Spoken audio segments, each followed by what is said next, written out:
Hello, my name's Ruby Wallis and I'm a research officer at Ataxia UK. Welcome to the research update session on cerebellar ataxia. So to give you a quick overview of what we're going through in this presentation, I'll give you a quick update on Ataxia UK, talk about the developments in the diagnosis of ataxias, developing new tools for research, developments in identifying new treatments, developments in treating symptoms of ataxia, European and global ataxia research initiatives, and current research trials, and also opportunities to take part in research. So Ataxia UK promotes and facilitates research with the aim of finding treatments and making them available to people with ataxia.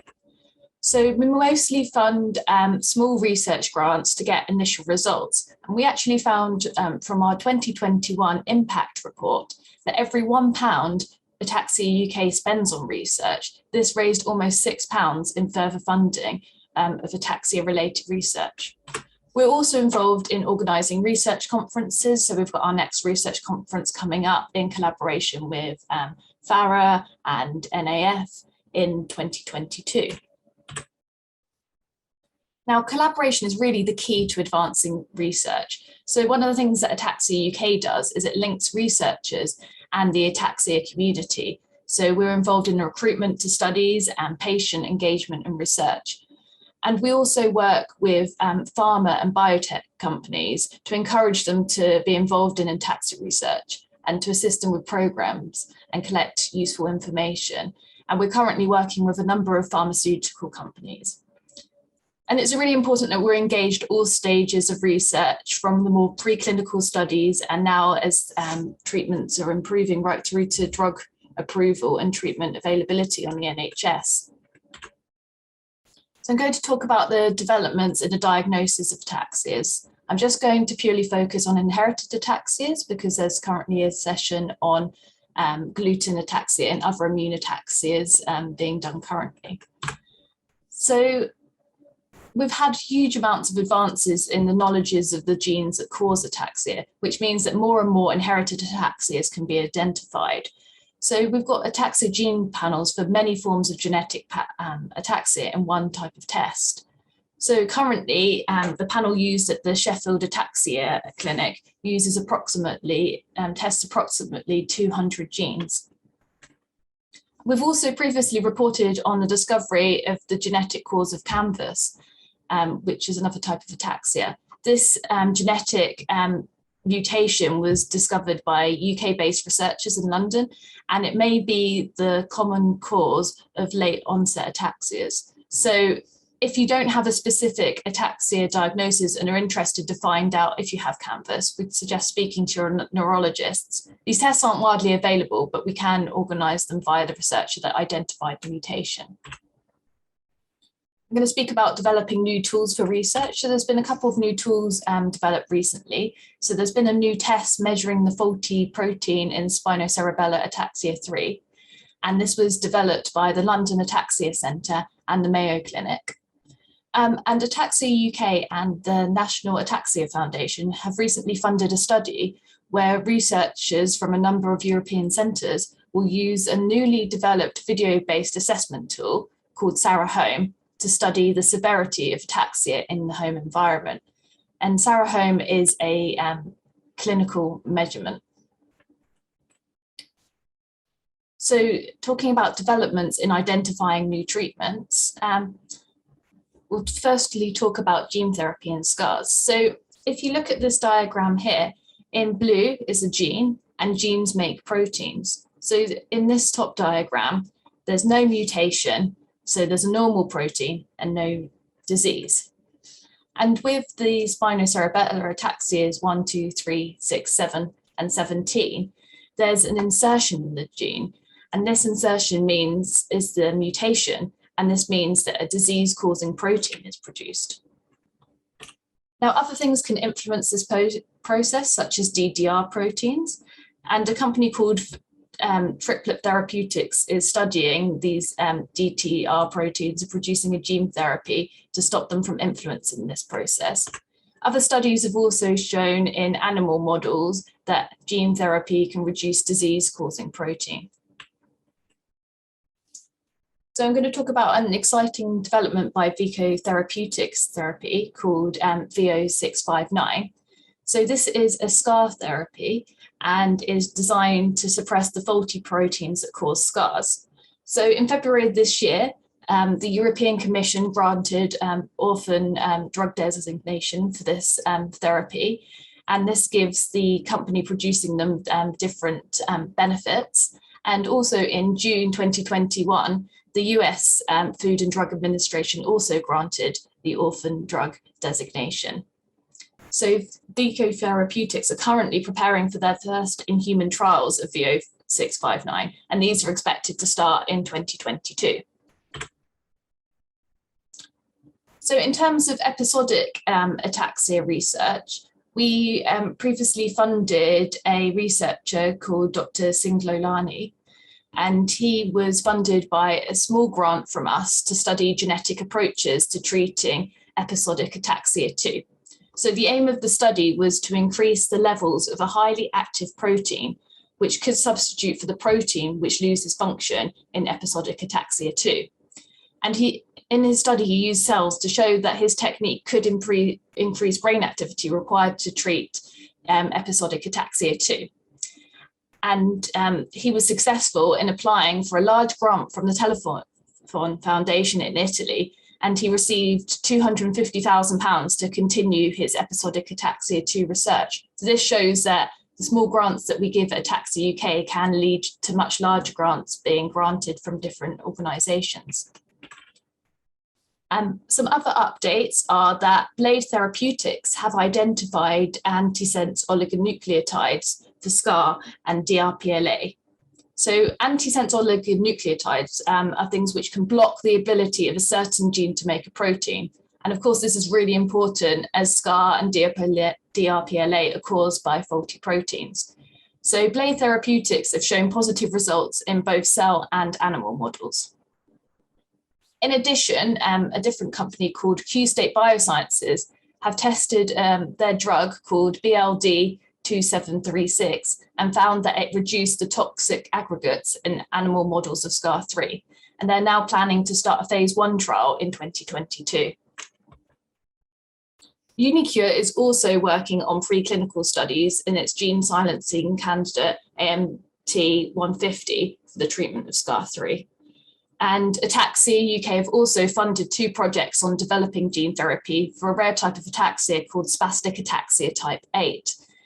These grants were made possible by a generous donation from the DVS Foundation.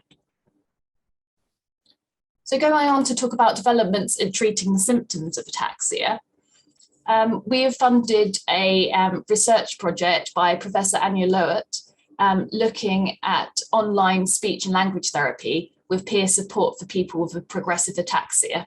And Professor Lowett is going to be talking on Sunday at 2:50 about speech therapy. There's also a symptom relief drug trial from IntraBio. So they've announced positive results from their trial in neurodegenerative conditions with ataxia as a symptom. And in this trial, the drug targeted the ataxia symptom and included showing an improvement in the SARA score as part of the trial, and this is a clinical assessment score. And the company are currently carrying out a trial in AT and looking at developing IB1001 for other neurodegenerative conditions. In addition, the drug has received orphan drug designations in both the US and EU for AT and the SCARs. So as well as these developments, there's also been huge developments in European and global ataxia research initiatives. So describing a couple of European research initiatives, we've got the Cerebellum and Emotional Networks project. So this is investigating the neural basis of emotions and focuses on the role of the cerebellum, which is heavily affected in ataxia. And this project involves 7 European and 7 industry or charity partners, including Eurotaxia. There's also the Treat ARCA project, and this is a new consortium for looking at autosomal recessive cerebellar ataxias. And their focus is on testing treatments in animal models of RSACs and coenzyme Q8 associated ataxia. So Ataxia UK research staff will be representing Eurotaxia on this project, together with other Eurotaxia members.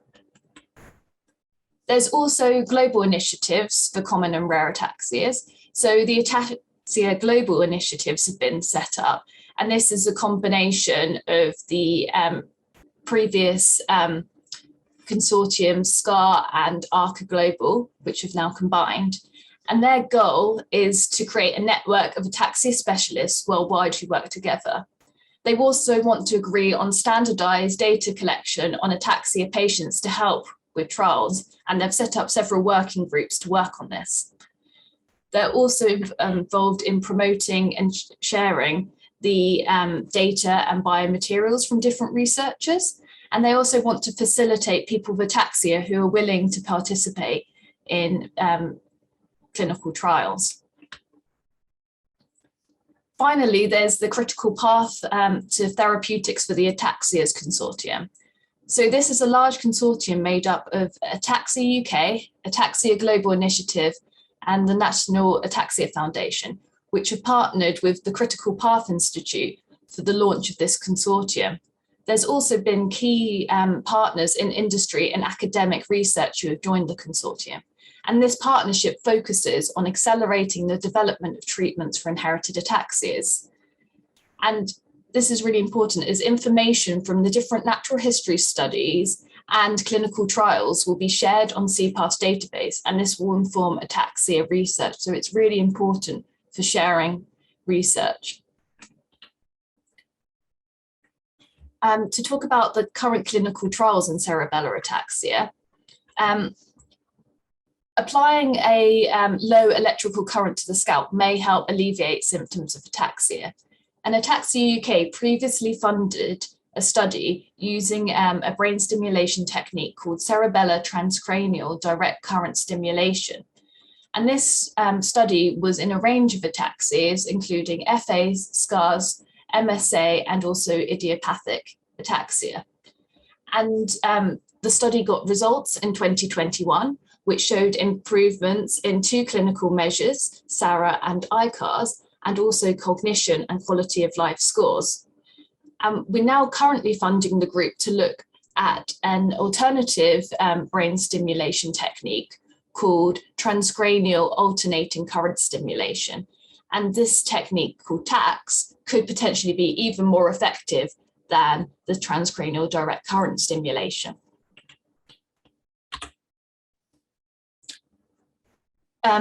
There's also been some work looking at trehalose in SCAR3, and this is thought to reduce the aggregates in SCAR3. And a company called Celos Therapeutics has an orphan drug designation for the intravenous trehalose, which showed no serious adverse effects in a phase 2 trial, and SARA scores did not change at 6 months, showing there was no deterioration in the clinical symptoms. There's also a current study that's going on in Malaysia, which is looking at oral trehalose. And in this study, 20 people with SCAR3 will be given oral trehalose and 20 will be given a placebo.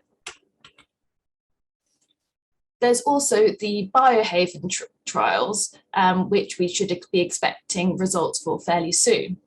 So in this, there was a phase 2/3 clinical trial evaluating Cerebellar versus the placebo in SCAR patients for 8 weeks. And this is a symptom relief treatment and may be useful in a range of SCARs. So there was no difference between the treatment and placebo in SARA scores. And they also continued the study. So they had data for 1 year on the drug versus natural history of the condition. And now there's a new phase 3 trial going on for 1 year, which focuses on SCARs 1, 2, 3, 6, 7, 8, and 10. And this is looking at a higher dose of the drug in 218 participants. So it's a fairly large study. and we're expecting these initial results from the study in the first half of 2022. Speaking about the opportunities to take part in research, there's a couple of natural history studies which people can take part in. So natural history studies aim to create patient registries, and natural histories assess how the conditions progress over time. So there's the ESME study, which is a European study that's coordinated in Germany, and this looks at SCAR3. And there's also the Euroscar project, which is a fairly similar project, but this focuses on SCAR 1, 2, 6, and 7. So the London Ataxia Centre is recruiting for these studies. So if you have been diagnosed with any of the SCARs listed above and are interested in taking part, please contact Dr. Hector Garcia on the following email address.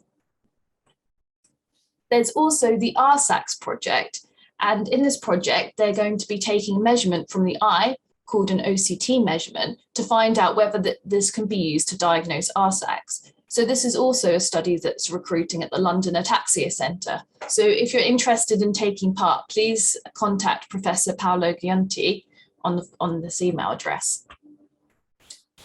There's also healthcare surveys, which can be found on our website. So there's the Google's AI for Social Good program by Project Euphonia. So in this project, Google is collecting speech samples from people with speech difficulties in order to improve their speech recognition technology. For example, this will be used to improve Google Assistant. So this is something that you can take part in currently. There's also the Prospect Survey 2. Now, this is a survey on the impact and challenges of living with ataxia or HSP. And this survey is open to anyone with any type of ataxia or HSP. And previously, there was the Prospect Survey 1, which looked at these different symptoms. And this is the second study looking at what the challenges of living with these symptoms are. You do not need to have taken part in the first study to take part in this survey. And you can find all of these on our website in the Taking Part in Research section. And I'd like to thank you all for listening.